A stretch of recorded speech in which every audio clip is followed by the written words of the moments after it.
Mungu wetu, tuko mbele zako tena jioni leo tukikushukuru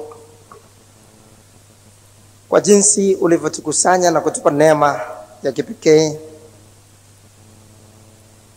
kuwepo katika siku ya kwanza ambayo tunajifunza kitabu cha Ufunuo wa Yohana. Kitabu hiki kimeonekana kigumu kwa watu wengi, hata watu wengine waliposoma Biblia zao walipofikia katika kitabu hiki hakupenda sana kuendelea kusoma kwa sababu yameonekana kwao ni magumu, hayaeleweki. Roho Mtakatifu tusaidie basi kila mmoja wetu tupate kujua yale yote ambayo unayaleta kwetu. Unapenda tuyaelewe, na hivyo una makusudi maalum ya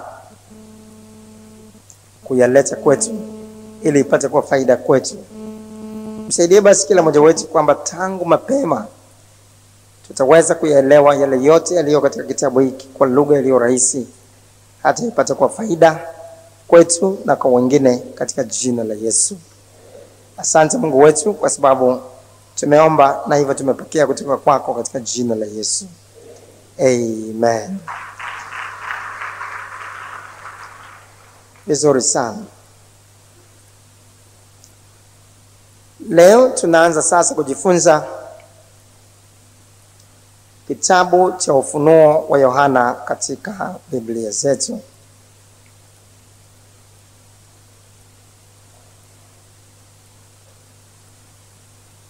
Na leo hususan tutakuwa tunaangalia sura nzima ya kwanza katika kitabu hiki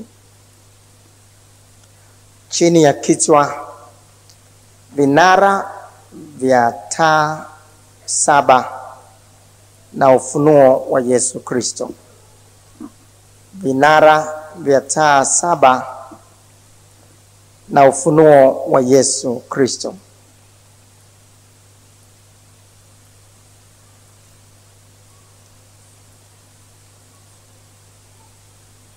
Vinara vya taa 7 na ufunuo wa Yesu Kristo.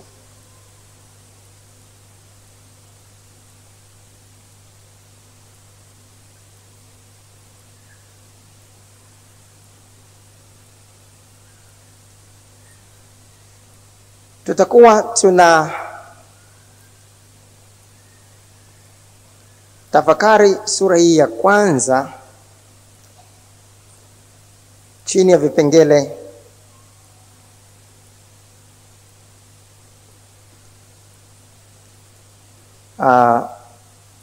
vinne vifuatavyo. Kipengele cha kwanza, ufunuo wa Yesu Kristo. Tutaliona hilo katika mstari wa kwanza mpaka mstari wa 3.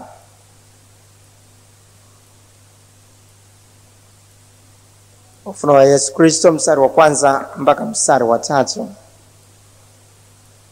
Kipengele cha pili, ujumbe kutoka kwa utatu wa Mungu. Ujumbe kutoka kwa utatu wa Mungu, mstari wa 4 mpaka mstari wa 6.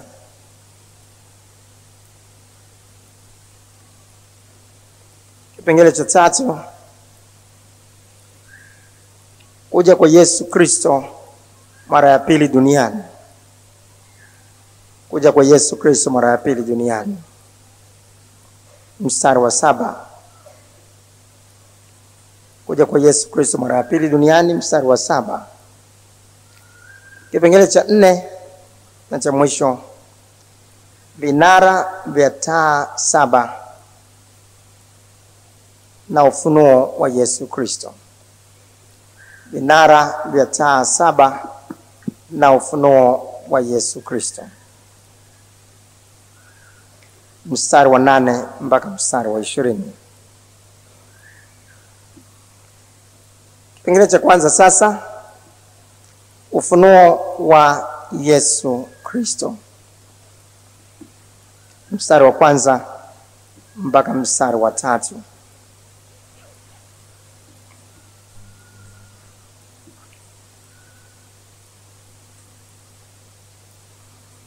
Ufunuo wa Yesu Kristo aliyopewa na Mungu awaonyeshe watumwa wake mambo ambayo kwamba hayana budi kuwako upesi. Naye akatuma kwa mkono wa malaika akamwonyesha mtumwa wake Yohana aliyelishuhudia neno la Mungu na ushuhuda wa Yesu Kristo, yani mambo yote aliyoyaona. Heri asomaye na wao wayasikia maneno ya unabii huu na kuyashika yaliyoandikwa humo, kwa maana wakati ukaribu. Neno ufunuo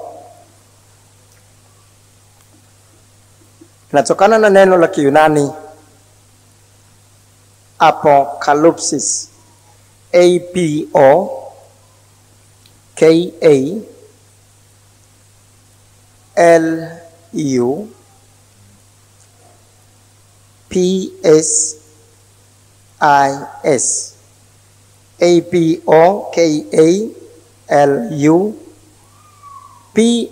APOKALUPSIS, apocalypsis. Kutokana na neno hili la Kiyunani tunapata neno la Kiingereza ambalo linajulikana kama apocalypse,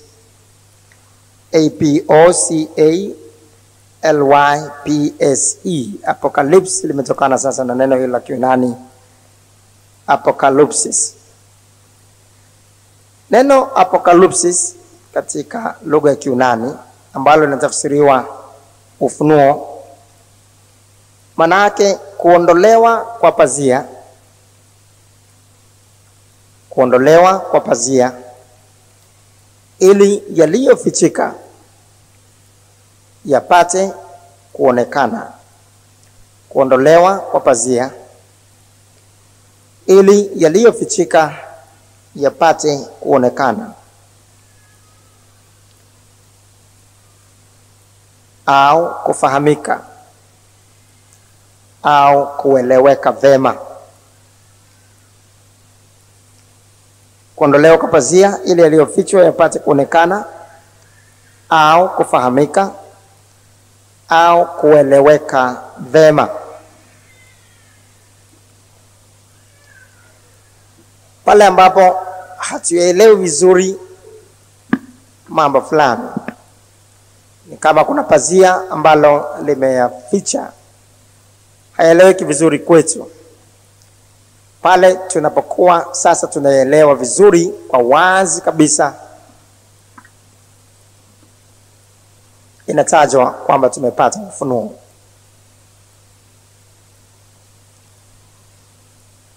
Yule ambaye tulikuwa tunamsikia tu lakini hatujui vizuri yukoje, na sasa tunamwona uso kwa uso, hilo nalo linatajwa kwamba tumepata ufunuo wa huyo sasa ambaye tulikuwa tunamsikia habari zake. Tumemwona sasa waziwazi, uso kwa uso, ana kwa ana, kwa karibu. Vile vile yale ambayo tumekuwa tunayasikia, tumejifunza habari zake, lakini hatukuwa tumeelewa kwa kina sana na yakawa wazi sana kwetu, pale sasa yanapokuwa yamefunuliwa kwa ndani, kwa kina, kwa mapana, kwa marefu, yakawekwa wazi sana, yakawa peupe, yakawa rahisi kwetu tena kuelewa. Sasa tunasema pia tumepata ufunuo, pazia lile limeondolewa kwetu, na hivyo sasa tunaweza kuyaelewa hayo zaidi kuliko tulivyokuwa tunaelewa mwanzo. Kumbe basi ufunuo unaotajwa hapa wa Yesu Kristo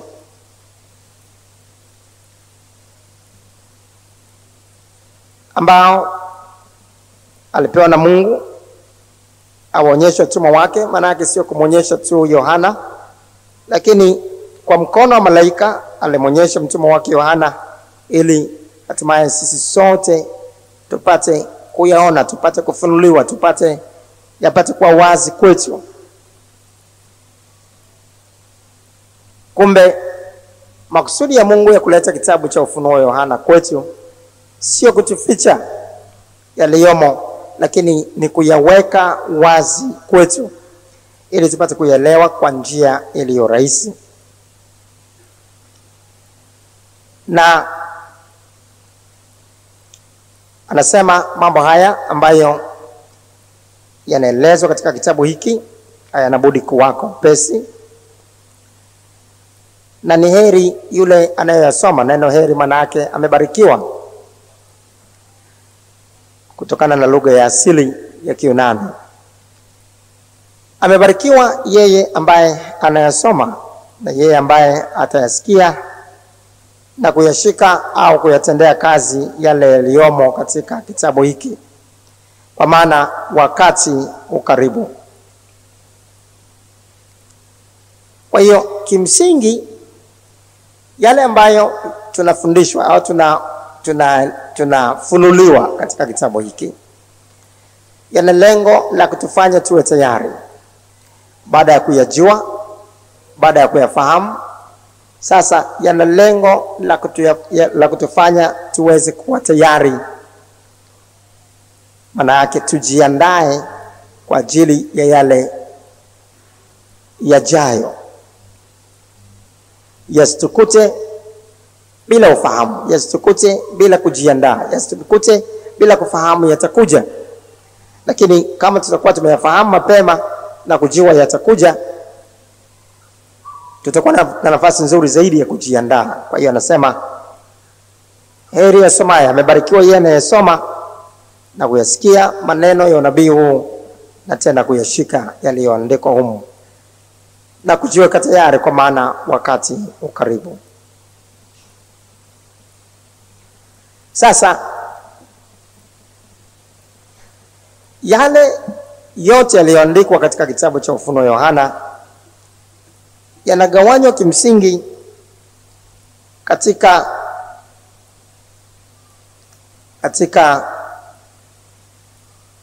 maeneo matatu muhimu ambayo tunayapata katika Ufunuo Yohana sura ile ya kwanza mstari wa 19. Kwa hiyo mstari wa 19 ni kama ufunguo wa kuyaelewa yale yote yaliyoko katika Ufunuo Yohana. Basi uyaandike mambo hayo uliyoyaona, nayo yaliyopo, na yale yatakayokuwako baada ya hayo. Hapa tunaona uliyoyaona, yaliyopo, na yale yatakayokuwa baada ya hayo. Tungeweza kusema na yale yatakayokuwako. Uliyoyaona, yaliyopo, na yale yatakayokuwako ndiyo maeneo matatu ambayo yanakifanya kitabu cha Ufunuo Yohana. Yale yanayotajwa hapa, uliyoyaona, ambayo ndio inatajwa tena katika mstari wa pili, aliyelishuhudia neno la Mungu na ushuhuda wa Yesu Kristo, yani mambo yote aliyoyaona. Kimsingi hapa aliyoyaona yanazungumzia sura ya kwanza peke yake. Sura ya kwanza yote ni yale aliyoyaona, na kimsingi hapa inazungumzia ufunuo wa Yesu Kristo, na ndio maana utaona inaanza kutajwa hapa mstari wa kwanza hapa, ufunuo wa Yesu Kristo. Maana yake alimuona Yesu uso kwa uso, ana kwa ana. Na baada ya kuwa Yesu Kristo amefufuka na kupaa juu mbinguni na kuketi mkono wa kuume wa Mungu Baba, yeye hapa alikuwa Yohana hajamuona tena tangu walipopaa kwenda mawinguni. Lakini sasa akawa amemuona tena baada ya kuwa amepaa na kuwa amewacha wanafunzi. Wakati huu ambapo mtume Yohana alikuwa anaandika au anaonyeshwa haya na hatimaye kuyaandika, wale mitume wote ambao walikuwa pamoja na Yesu walikuwa wote wamekwisha kufariki. Alikuwa amebaki Yohana peke yake.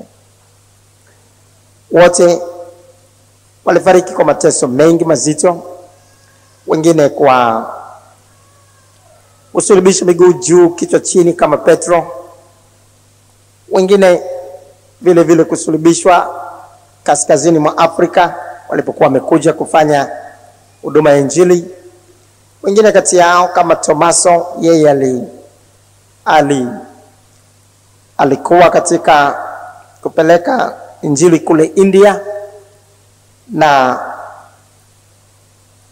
alifariki kule mashariki ya India kwenye sehemu inayoitwa Kalamina, ambayo alichoma mikuki ukatokeza katika tumbo lake, ukachoma katika tumbo na kutokeza mgongoni, na mwingine ukachoma katika sehemu moja ya ubavu na kutokeza sehemu nyingine ya ubavu, na hatimaye kutupa kwenye moto kama mshikaki. Ndivyo alivyokufa Tomaso, baada ya kuonekana watu wanabadilishwa kwa maelfu na kumgeukia Kristo sehemu zile za India. Na mitume wengine walikufa vifo vya namna hiyo. Sasa Yohana, kulingana na waandishi wa karne zile za kwanza, mwandishi anaitwa Eusebio, mwandishi mmoja anaitwa Eusebio, huyu anaitwa father of church history. Mambo mengi ya historia ya mitume waliokuwa na Yesu na yale yaliyotokea baada ya hapo katika nyakati za kanisa la kwanza yaliandikwa na waandishi wengi mbalimbali, lakini huyu Eusebio ameandika mambo mengi sana katika vitabu vingi mbalimbali vinavyohusiana na yale yote yaliyokuwa yakitokea nyakati hizo za karne za mwanzoni baada ya Yesu Kristo kuwa amepaa kwenda mawinguni na kwenda mbinguni. Sasa kulingana na maandishi haya au kulingana na historia hii, Yohana yeye walijaribu kumtesa kwa kila namna na ikashindikana kumuua. Walijaribu kumpiga kwa mapanga, walijaribu kumchoma kwa mkuki, lakini silaha zote hizo hazikuweza kumdhuru. Mapanga yalipinda, mkuki ulipinda, na hata walifikia mahali hata kumchoma kwenye mafuta yanayochemka, kwenye kango kubwa lenye mafuta yanayochemka, lakini hata hapo Yohana hakuweza kufa. Na iliposhindikana kila namna ya kumuua, sasa ndipo wakaamua kumtupa katika kisiwa cha Patmo, kama tutakavyoweza kuona baadaye kidogo hapa. Sasa huko ndiko walikoweza kupata ufunuo wa Yohana. Na katika ufunuo wa Yohana sasa alipata ufunuo wa Yesu Kristo, kwa maana kwamba hakuwa amemwona tena baada ya pale, na hakujua huko mbinguni alivyo. Alijua tu kama alivyosikia pale Yesu aliposema na kwenda kuandalia makao, ili pale nilipo ninyi nanyi mpate kuwapo. Alijua amekwenda juu, na malaika pale alipokuwa anapaa mbinguni walisema huyo mnayemwona atakuja tena, na wakasema katika Matendo ya Mitume sura ile ya kwanza mstari wa 11 kwamba amechukuliwa kwenda mbinguni na atakuja jinsi yeye mlivyomwona akienda zake mbinguni. Lakini tangu wakati wa sasa alikuwa hajamuona Yesu Kristo katika utukufu, kwa maana kwamba alikuwa hajamuona Yesu Kristo akiwa mbinguni. Anakumbuka tu jinsi alivyokuwa amemuona duniani. Kwa hiyo sasa akapata ufunuo wa Yesu Kristo jinsi alivyo, akamuona uso kwa uso katika utukufu wake mbinguni. Kwa hiyo sura ya kwanza inazungumza juu ya mambo aliyoyaona. Sura ya pili mpaka sura ya 5 inazungumzia juu ya mambo yaliyoko. Sura ya pili mpaka sura ya 5 katika kitabu hiki inazungumzia juu ya mambo yaliyoko. Na sura ya pili na ya 3 sasa inazungumzia mambo yaliyoko kuhusiana na makanisa 7. Mambo yaliyoko kuhusiana na makanisa 7.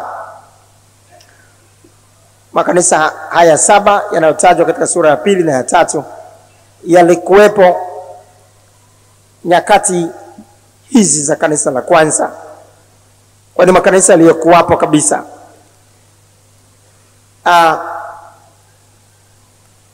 Ilikuwepo makanisa mengi zaidi ya 100 nyakati hizo katika kanisa la kwanza.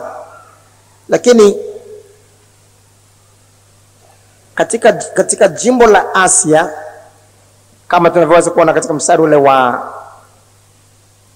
Ufunuo Yohana sura ile ya 1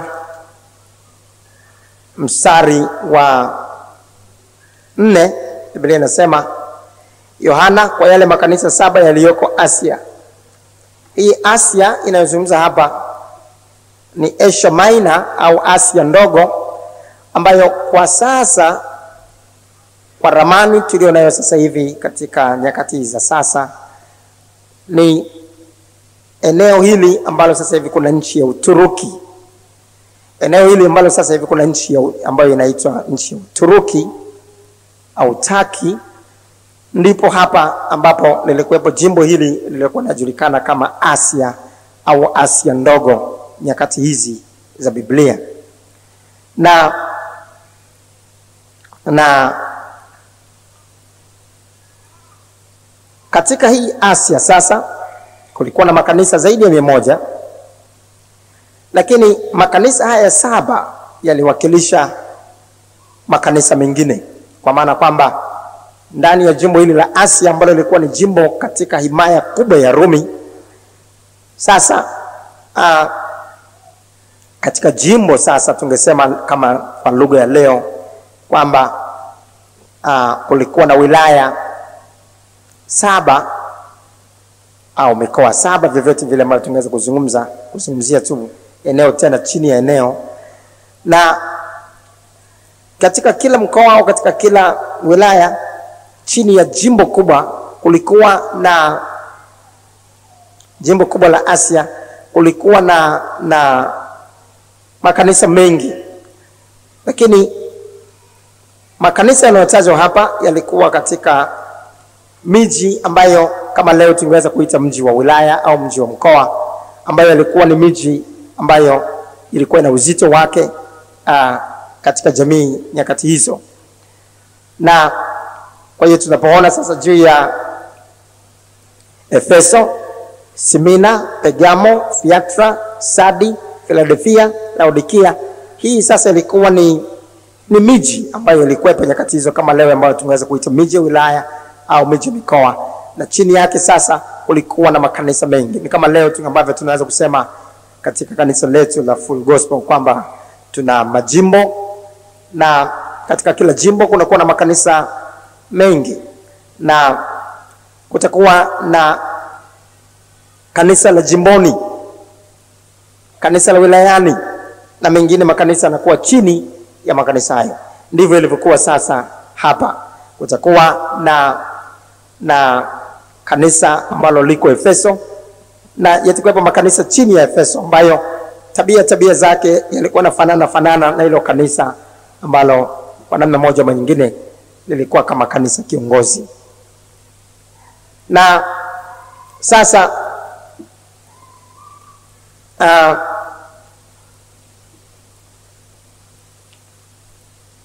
hapa sasa katika sura ya 2 na sura ya 3 kunakuwa na maelezo juu ya yale yaliyoko kwa wakati ule yalikuwako tayari, ambayo yalikuwepo katika makanisa hayo kwa ujumla wake. Kila kanisa linaelezwa sasa yale yaliyokuwako katika makanisa hayo kwa wakati huo. Lakini ingawa haya yalikuwako katika nyakati hizo, kama tutakavyoweza kuona baadaye katika siku zijazo za kuchambua Biblia, yale yalikuwapo katika makanisa 7 vile vile yanawakilisha tabia ambazo zingekuwako katika kipindi chote cha kanisa au church age, kipindi chote cha kanisa ambacho kitakuwa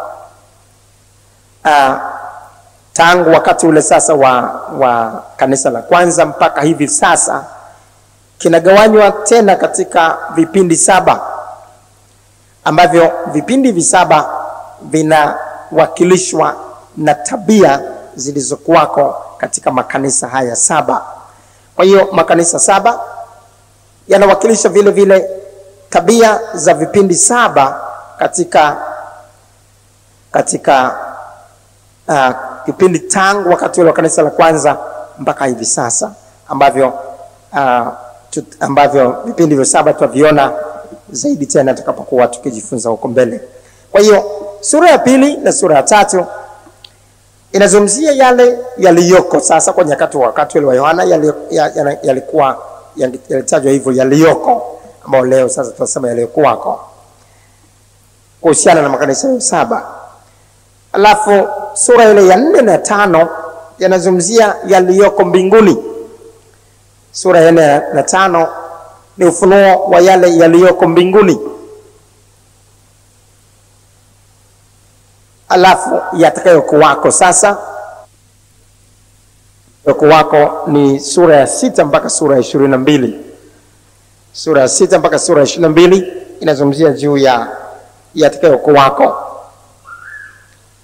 Tumesema sura ya kwanza ni juu yale aliyoyaona. Sura ya 2 mpaka sura ya 5 ni juu yale yaliyoko, na inagawanywa A katika yale yaliyoko kuhusiana na makanisa 7, na B yaliyoko mbinguni. Yaliyoko katika kuhusiana na makanisa 7 ni sura ya 2 na sura ya 3. Alafu yaliyoko mbinguni ni sura ya 4 na sura ya 5. Alafu yatakayokuwako sasa ndio sehemu yote iliyosalia ya kitabu, sura ya 6 mpaka sura ya 22. Na yatakayokuwako nayo yamegawanywa katika ABC. A ni yatakayokuwako kuhusiana na dhiki kubwa. Yatakayokuwako kuhusiana na dhiki kubwa ni kuanzia sura ya 6 mpaka sura ya 19. Sura ya 6 mpaka sura ya 19.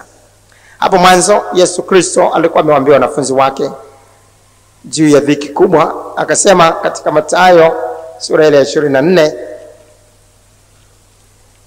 mstari ule wa 21, kwa kuwa wakati huo kutakuwa hapa dhiki kubwa ambayo haijatokea namna yake tangu mwanzo wa ulimwengu hata sasa, wala haitakuwa hapo kamwe. Lakini wakati huo walipokuwa na wanafunzi wake hakuwa amewapa ufunuo, kwa maana kwamba hakuwa ameeleza mambo ya ndani sana kuhusiana na dhiki hiyo kubwa itakayokuwako, ambayo haijakuwako tangu ulimwengu upate kuwako, wala haitakuwako tena. Sasa hapa anazungumza kwa undani sana, na tutakapokuwa tukijifunza tutaona mambo kwa undani zaidi kuhusiana na yale yatakayokuwako katika dhiki kubwa, ambayo ni kipindi baada ya kunyakuliwa kwa kanisa. Hivi sasa hivi wakati si mrefu, wakati wote parapanda italia, na parapanda itakapolia wale waliokolewa ambao wamekaa katika usafi, wamekaa katika utakatifu mpaka dakika ya mwisho, watanyakuliwa katika kile kinachoitwa kunyakuliwa kwa kanisa. Na hawa watakaobaki ambao wamepuuza habari za wokovu au waliokoka wakawa wamerudi nyuma mpaka dakika za mwisho, wakawa wako katika uchafu, sasa wataachwa. Na hawa watakaoachwa watapita katika kipindi kinachoitwa kipindi cha dhiki kubwa, ambayo itakuwa ni dhiki kubwa sana, ambayo hakuna mfano wake tangu ulimwengu ulipoumbwa, wala haitakuwako tena. Na hayo sasa yanahusiana na dhiki hiyo kubwa, yanatajwa juu ya yale yatakayokuwako sasa katika sura ile ya 6 mpaka sura ile ya 6 mpaka sura ile ya 19. Na B inazungumzia yatakayokuwako kuhusiana na utawala wa miaka 1000 ya Yesu Kristo, duniani atakapotawala pamoja na watakatifu wake. Katika Yuda sura ile ya kwanza mstari ule wa 14, maandiko nasema, na Henoko mtu wa 7 baada ya Adamu alitoa maneno ya nabii juu ya Hawa akisema, angalia, Bwana alikuja na watakatifu wake maelfu baada ya kunyakuliwa kwa kanisa. Watakatifu wale walionyakuliwa na Bwana Yesu sasa watakuwa wakati huku kuna duniani kuna dhiki kubwa ambayo itakuwa kwa kipindi cha miaka 7. Sasa kule juu mawinguni utakuwa ni wakati wa harusi ya mwana kondoo, na kupewa taji mbalimbali, na yote yatafanyika kwa miaka 7. Na baada ya hapo sasa watakatifu watarudi pamoja na Yesu Kristo kuja kutawala duniani hapa kwa miaka 1000. Sasa kipindi hicho kinazungumziwa katika sura ya 20. Alafu sasa ni yale yatakayokuwako katika mbingu mpya na nchi mpya ambavyo vinazungumziwa katika sura ya 21 mpaka sura ya 22. Kwa hiyo kwa ujumla wake hiki ndicho kitabu ambacho tunakwenda kujifunza, na huo ndio ufunuo wa Yesu Kristo na ufunuo wa mambo mengine haya ambayo ambayo yalikuwako nyakati hizo, nyakati za makanisa 7 ambayo yanahusiana vile vile na nyakati tulizo nazo, na kipindi chote kitangu wakati ule wa kanisa la kwanza, na yale yaliyoko mbinguni na yale yatakayokuwako wakati wa dhiki kubwa, wakati wa utawala wa miaka 1000 ya Yesu Kristo na watakatifu wake duniani, na yale yatakayokuwako wakati wa mbingu mpya na nchi mpya ambayo ni tofauti mbingu hiyo mpya na mbingu ile iliyoko sasa. Hatupaswi kubabaika wala kuhangaika, kwa sababu tutakuwa na muda mrefu kujifunza kitabu hiki. Yale yote ambayo yanaonekana hayaeleweki yatakuwa rahisi, kitakuwa kitabu rahisi kama vitabu vingine. Na mengi yale ambayo tunayaona, baragumu 7, taa 7, na vitu vingi vya namna hiyo, yanakuwa magumu kwetu zaidi kwa sababu yanakuwa magumu kwa mwanafunzi wa Biblia yule ambaye hajajua sana yale yaliyokuwako kwa makuhani wakuu, au nyakati za makuhani, nyakati zile za Agano la Kale, au nyakati zile za wafalme wa nyakati za Biblia, mavazi yao na mambo mengi yaliyokuwa naambatana nao. Ndio haya yanazungumzwa sana katika kitabu hiki. Kwa hiyo kwa wale ambao walikuwa nyakati zile ilikuwa rahisi zaidi kufahamu haya, lakini sisi leo wafalme wako tofauti sana, makuhani si kama makuhani wa Agano la Kale, na namna zetu tunavyokuwepo kanisani si kwa nyakati zile, kwa sababu sasa ni Agano Jipya. Kwa hiyo inakuwa vigumu kidogo kuelewa, lakini kama tuna ufahamu kuhusiana na yale yaliyokuwepo nyakati zile za maskani, nyakati zile za hema ya kukutania, nyakati zile za hekalu la Suleiman, yaliyokuwemo ndani humo, na yale yaliyokuwepo kwa nyakati za makuhani wakuu, nyakati yalikuwepo nyakati za wafalme, nyakati hizo inakuwa ni rahisi zaidi kuelewa yale yaliyokuwepo. Kwa hiyo tutakapokuwa tukienda mara kwa mara katika mafunzo yetu, tukiangalia mistari kwa mistari, tutakuwa tunarudi tena katika kuangalia na kuona yale waliokuwa na vaa wafalme, yale waliokuwa yanahusiana na makuhani nyakati hizo na kadhalika, na hayo yatatusaidia kuweza kujua kwa undani yale ambayo saizi yanafanya kitabu hiki kionekane kama kigumu, wakati hakipaswi kuwa kigumu kiasi hicho. Bwana atusaidie basi kwamba tutaweza kuyaelewa yote hatua kwa hatua katika jina la Yesu. Vema sana. Hilo sasa linatuleta katika kipengele cha pili cha somo letu, ujumbe kutoka kwa utatu wa Mungu.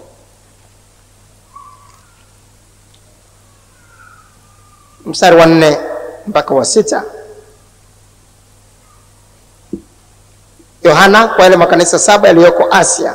Neema na iwe kwenu na amani zitokazo kwake yaliyeko na aliyekuwako na atakayekuja, na zitokazo kwa roho 7 walioko mbele ya kiti chake cha enzi, tena zitokazo kwa Yesu Kristo, shahidi aliye mwaminifu, mzaliwa wa kwanza waliokufa na mkuu wa ufalme wa dunia. Yeye atupendaye na kutosha dhambi zetu katika damu yake, na kutufanya kwa ufalme na makuhani kwa Mungu, naye ni baba yake. Utukufu na ukuu na yeye hata milele na milele. Amina. Hapa tunaona juu ya utatu wa Mungu ukizungumziwa hata baada ya Yesu Kristo kupaa kwenda mbinguni. Wako watu wengine ambao wanafundisha kwamba Yesu Kristo alipokuwepo duniani, yeye huyo ndiye Baba, huyo ndiye Mwana, huyo ndiye Roho Mtakatifu. Na mafundisho haya yanatokana na William Branham, mtu mmoja ambaye aliwahi kuwa mhubiri miaka ya mwanzoni mwa 60, na miaka 60 mwanzoni alikuwepo mhubiri huyo anaitwa William Branham, ambaye aliwafundisha wafuasi wake kwamba Yesu Kristo huyo ndiye Baba, huyo ndiye Mwana, huyo ndiye Roho Mtakatifu. Na akawa anazungumza akitumia mistari kama Yohana sura ile ya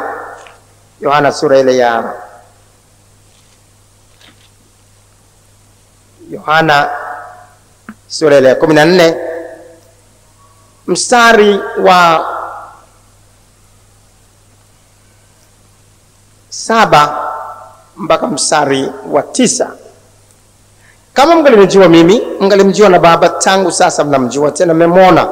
Filipo akamwambia, Bwana, utuonyeshe Baba, yatutosha. Yesu akamwambia, mimi nimekuwa hapa pamoja nanyi siku hizi zote, wewe usinijue Filipo? Aliyeniona mimi amemwona Baba. Basi wewe wasemaje utuonyeshe Baba?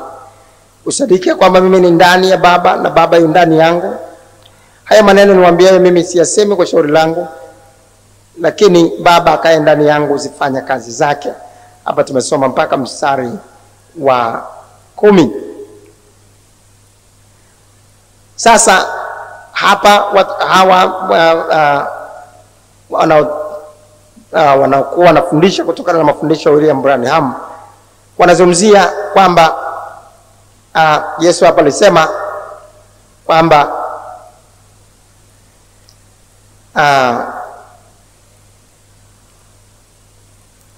kwamba mngalinijua mimi, mngalimjua na Baba. Tangu sasa mnamjua, tena mmemwona. Kwa hiyo wanazungumza kwamba Yesu Kristo huyo aliyekuwa anamuona ndiye Baba. Na hapa Filipo aliposema utuonyeshe Baba, yatutosha, Yesu akamwambia, mimi nimekuwa pamoja nanyi siku hizi zote, usinijue Filipo? Lakini hapa anasema aliyeniona mimi amemwona Baba. Sasa ndio wanatumia mafundisho haya kujaribu kueleza kinyume na utatu. Sasa aliyeniona mimi amemwona Baba. Yesu Kristo hapa alikuwa anamaanisha yale aliyeniona mimi katika tabia, amejua tabia ya Baba ilivyo. Lakini bado kuna utengano kabisa kati ya Baba na Mwana na Roho Mtakatifu.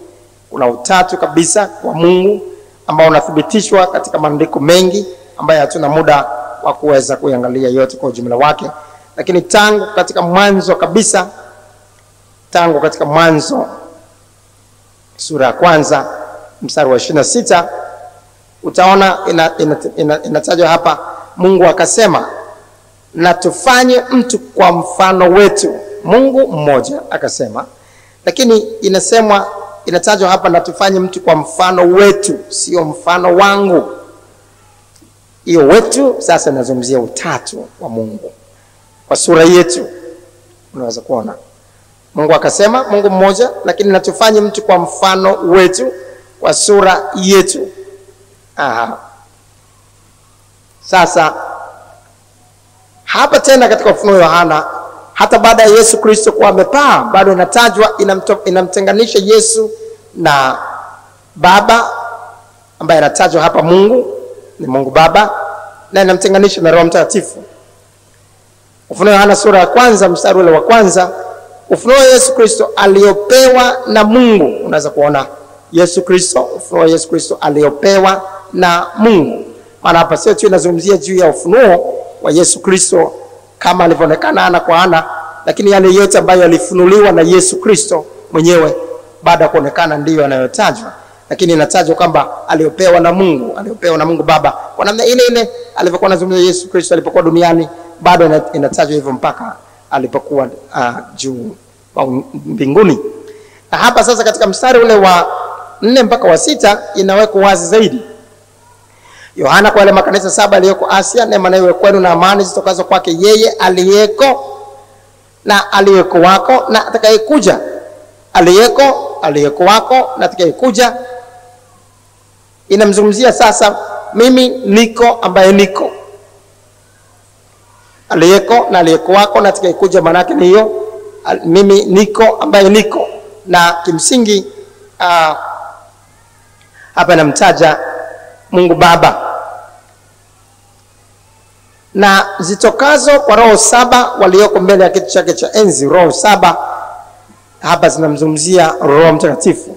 Roho 7, neno 7 linatumika katika unabii kuzungumzia ukamilifu. Roho Mtakatifu, Roho mkamilifu. Sasa anataja vile vile roho 7, Roho mkamilifu, huyo ni Roho Mtakatifu. Tena zitokazo kwa Yesu Kristo, shahidi aliye mwaminifu, mzaliwa wa kwanza waliokufa na mkuu wa ufalme wa dunia, yeye atupendaye na kutosha dhambi zetu katika damu yake na kutufanya kwa ufalme na makuhani kwa Mungu.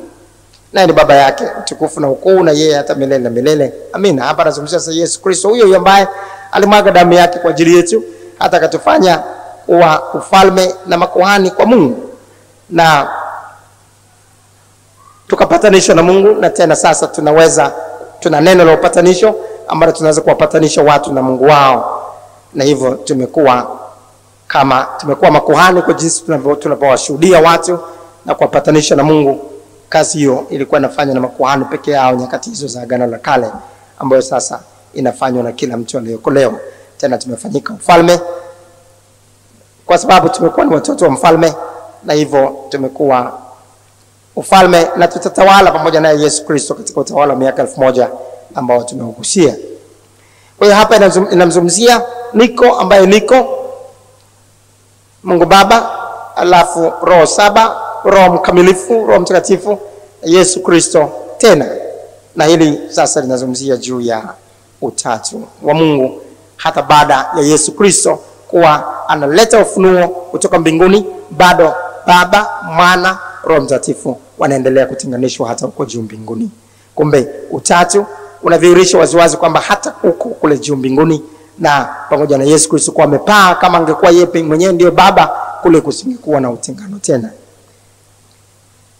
Baada ya kuligusia hilo, sasa kipengele cha 3, kuja kwa Yesu Kristo mara ya pili duniani. Mstari wa 7, tazama yuaja na mawingu na kila jicho litamwona, na hao waliomchoma na kabila zote za dunia wataomboleza kwa ajili yake. Naam, amina. Hapa kuja kwake hapa ni tofauti na kunyakuliwa kwa kanisa.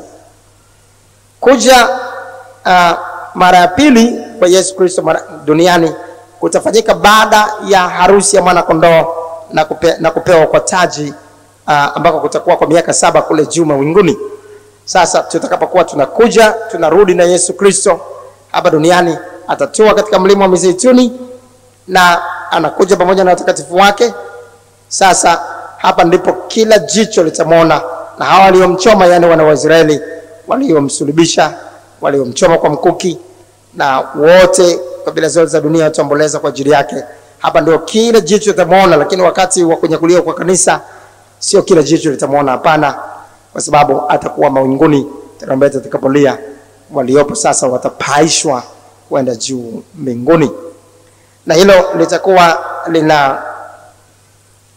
linakamilisha yale yaliyoandikwa katika Zekaria 12 mstari wa 10 mpaka mstari wa 14. Mengi katika hayo tutakuwa tunaangalia kwa ndani kadiri tunavyokuwa tunasogea mbele hatua kwa hatua. Twende sasa katika kipengele cha 4 na cha mwisho cha somo letu kwa leo. Vinara vya taa 7 na ufunuo wa Yesu Kristo. Labda hapa tutakapokuwa tumezungumza hapa, tazama yuaja na mawingu, katika ufunuo Yohana, katika Waebrania sura 12 mstari ule wa ufunuo Yohana sura ile ya 12 mstari ule wa kwanza, Biblia inasema basi na sisi pia, kwa kuwa tunazungukwa na wingu kubwa la mashahidi namna hii. Watu wanapokuwa wengi sana kama hivi inavyotajwa katika Waebrania 12:1, wanakuwa kama mawingu. Wao wanatajwa kama mawingu vile vile katika maandiko. Na yuaja na mawingu inazungumzia sasa, kama inavyotaja hapo, wingu kubwa la mashahidi namna hii. Watakuwepo maelfu wamevaa nguo nyeupe, na watakapokuwa nakuja na Yesu itakuwa kama mawingu yanateremka pamoja naye. Ndilo hilo linazungumza yuaja na mawingu. Sasa tuende katika kipengele cha 4. Kwa muda huu mfupi uliosalia tuone kama tunaweza kumaliza yaliyomo. Vinara vya taa 7 na ufunuo wa Yesu Kristo. Ni mstari wa 8 sasa mpaka mstari wa 20. Mimi Yohana ndugu yenu, na mwenye kushiriki pamoja nanyi katika mateso na ufalme na subira ya Yesu Kristo. Hayo ndio mateso yale ambayo tumezungumza habari zake. Walitesa kwa kila namna, wakajaribu kumuua, lakini wakawa wameshindwa kumuua. Na baada ya kuwa wameshindwa kumuua, sasa anasema, nalikuwa katika kisiwa kiitwacho Patmo kwa ajili ya neno la Mungu na ushuhuda wa Yesu. Walimtupa katika kisiwa kinachoitwa Patmo. Kisiwa cha Patmo kwa ramani ya sasa kiko sehemu ambayo ni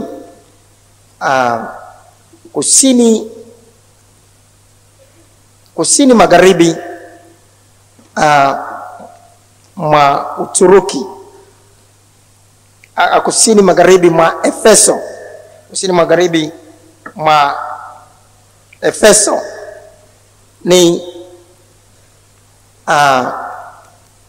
pembeni kidogo tu mwa pwani ya Uturuki, pembeni kidogo tu mwa pwani ya Uturuki, nchi ambayo inafahamika hivyo leo. Pembeni kidogo mwa pwani ya Uturuki ndipo kilipokuwepo kisiwa hiki kinachoitwa Patmo. Kisiwa cha Patmo ni kisiwa kidogo sana ambacho mapana yake ni yapata maili 4 kwa maili 8. Maili 4 kwa maili 8. Kwa hiyo ni kisiwa kidogo sana. Kisiwa hiki ni kisiwa ambacho kilikuwa ni kisiwa ambacho si kisiwa ambacho watu wanaweza kuishi. Kwa hiyo watu waliotupwa kule, ina maana walilengwa kuuawa, kwamba wafe tu wenyewe, kwa sababu hata miti ilikuwa haioti katika kisiwa hiki. Kwa hiyo kilikuwa ni kisiwa ambacho hakina uhai kwa maana nyingine. Na kwa hiyo mtu alimtupa huko Yohana, wakilenga kwamba basi akafilie huko basi wameshindwa kumuua, lakini huko mwisho atakufa kwa njaa, kwa sababu si mahali ambapo mtu anaweza kuishi. Kumbe walipokuwa namtupa kule, kumbe walikuwa namtakia mema. Kuna nyakati ambazo tunaonekana kama tumetupwa katika Patmo, tumetupwa ili tufilie huko, lakini kumbe Bwana anakuwa ametukusudia mema.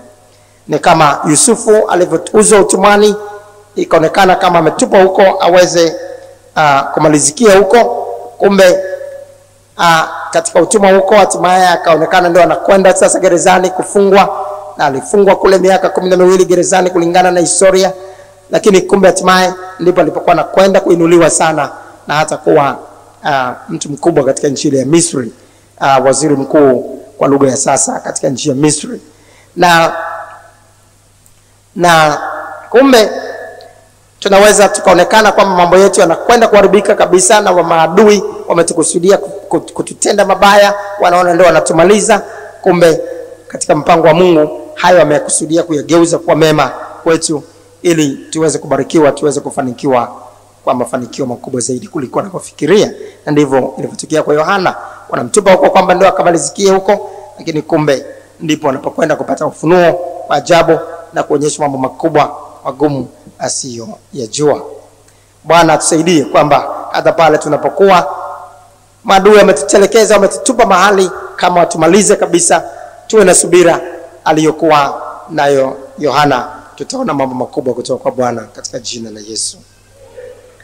Mimi Yohana ndugu yenu na mwenye kushiriki pamoja nanyi katika mateso na ufalme na subira ya Yesu Kristo. Yohana alikuwa na subira. Bwana atupe kuwa na subira. Tunapopita katika mateso, Bwana anatuambia tuwe na subira. Subira inapochanganyika na imani ndipo tunapoweza kuona mpango wa Mungu kutimilika kwetu. Mimi Yohana ndugu yenu na mwenye kushiriki pamoja nanyi katika mateso na ufalme na subira ya Yesu Kristo. Nalikuwa katika kisiwa kiitwacho Patmo kwa ajili ya neno la Mungu na ushuhuda wa Yesu. Nalikuwa katika roho siku ya Bwana. Siku ya Bwana ni siku ambayo Yesu Kristo alifufuka, siku ya kwanza ya juma, siku ya Jumapili. Na hapa alikuwa katika kumwabudu Bwana, ndio alikuwa katika roho inayotajwa hapa. Nikasikia sauti kuu nyuma yangu kama sauti ya baragumu. Mara nyingi ilipokuwa inatajwa inapigwa sauti ya baragumu, ilikuwa inaashiria kitu kikubwa. Ni kama leo baragumu inapigwa katika jeshi kuashiria baragumu ikipigwa basi kuna habari fulani, labda kuna askari wanataka kuwekwa tayari kwa vita na kadhalika. Kwa hiyo hapa sauti ya baragumu ilipokuwa inalia ilikuwa inazungumzia kwamba kuna kuna habari muhimu, kuna kitu kikubwa ambacho Yohana anatakiwa kukisikia, anatakiwa kukiangalia kutoka kwa Yesu Kristo. Nalikuwa katika roho siku ya Bwana, nikasikia sauti kuu nyuma yangu kama sauti ya baragumu ikisema, haya uyaonayo uyaandike katika chuo. Chuo kinakotajwa hapa hakukuwa na vitabu kama vilivyo navyo nyakati hizi. Ilikuwa ni namna kama ya jora la ngozi au jora la makaratasi ya namna yake ambayo si karatasi tulizo nazo sasa, lakini ni kama matete yaliyosagwa ambayo yakawekwa kwa namna ya jora. Ndio alikuwa anafanya chuo au kitabu cha nyakati hizo. Akikifungua chuo cha nabii Isaya basi ni vitabu vya namna hiyo vya kizamani. Ikisema hayo unayo uandike katika chuo, ukayapeleke kwa hayo makanisa 7: Efeso na Smyrna na Pergamo na Thiatira na Sardi na Philadelphia na Laodikia. Nikageuka nione ile sauti iliyosema nami, na nilipogeuka niliona vinara vya taa 7 vya dhahabu. Vinara vya taa 7 vya dhahabu sasa ni makanisa 7. Mstari ule wa 20 unapata ufafanuzi huo. Sira zile nyota 7 ulizoziona katika mkono wangu wa kuume, na vile vinara 7 vya dhahabu. Zile nyota 7 ni malaika yale makanisa 7, na vile vinara 7 ni makanisa 7. Makanisa 7 hayo yaliyotajwa hapa, Efeso, Smyrna na Pergamo na Thiatira na Sardi na Philadelphia na Laodikia, sasa yanaitwa vinara vya taa 7, kwa maana kwamba kanisa linatarajiwa kuwa nuru ya ulimwengu. Nuru ile sasa inaangaza kutoka katika kanisa. Ndani ya kanisa wanatarajiwa kuwepo wana wa nuru ambao ni watu waliokolewa. Kwa hiyo kanisa sasa linatajwa hapa kama kinara cha taa ambacho ni dhahabu, kinara cha dhahabu, kwa maana kwamba dhahabu iliyosafishwa, kitu kilicho safi ndicho kanisa. Na katikati ya vile vinara nikaona mtu mfano wa mwanadamu amevaa vazi lilofika miguuni na kufungwa mshipi wa dhahabu matitini. Alikuwa hapa mtu hapa mfano wa mwanadamu ambaye kimsingi ndio Yesu Kristo. Hapa ndio ufunuo wa Yesu Kristo huu, ambao alikuwa amevaa vazi lililofika miguuni. Vazi lililofika miguuni lilikuwa linavaliwa na makuhani wakuu nyakati zile za Agano la Kale na mahakimu nyakati hizo. Kwa hiyo hapa alikuwa anajionyesha hapa kama kuhani mkuu atiombeaye mpaka sasa, na tena kama hakimu atakayekuja kuhukumu ulimwengu. Katika waraka ule wa kwanza Yohana,